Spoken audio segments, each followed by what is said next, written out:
Tonight we had shrimp burrito bowls. Starting off with my cilantro lime rice, I put some water in a pot and seasoned that with garlic powder, onion powder, black pepper, some chicken bouillon, and some adobo.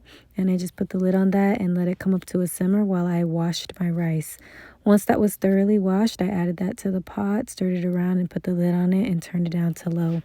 And I got started on my beans. I have black beans and pinto beans, and so I added those to the pot as well as a little bit of water just to cover them. And then I put in some green bell peppers, some onion, and garlic. And then to the black beans, I added beef bouillon. And to the pinto beans, I added chicken bouillon. And I just added some Mexican blend seasoning to both of those pots as well as a little sazon. And I let those simmer. Once my rice was done, I added some onion and garlic.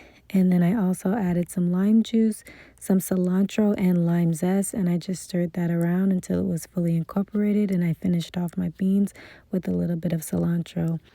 For my pico, I have tomatoes, cilantro, white onions, red onions, garlic, some jalapenos. And then I just added some lime juice, tahini, some sazon, a little bit of cumin, and black pepper, and then I just stirred that around until it was fully mixed together, and then I tasted it, make sure it was good.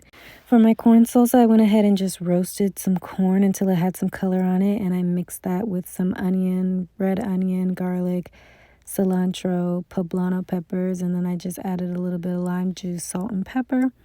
Mix that around until it was all good and set that aside. Then I roasted some veggies in the oven to do my roasted red salsa.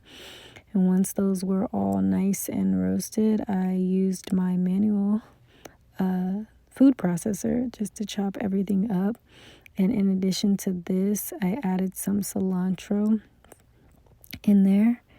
And that was just tomatoes, red onions, poblanos, jalapenos, and garlic.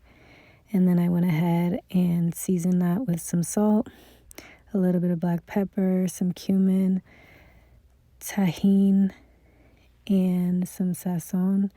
And then I just added a little splash of lime juice in there, mixed that up, and set that aside. Then lastly, I seasoned my shrimp with some Mexican blend seasoning and some sazon. And then I just cooked that in the pan until it was fully cooked. And I drizzled some lime juice over top at the end. Then I built my bowl, starting off with my rice, then my pinto beans, black beans, some shrimp, cheese, my corn salsa, my pico de gallo, my roasted red salsa, and then the lettuce. And there you have it, shrimp burrito bowls. I hope you guys enjoy it. If you try it, let me know.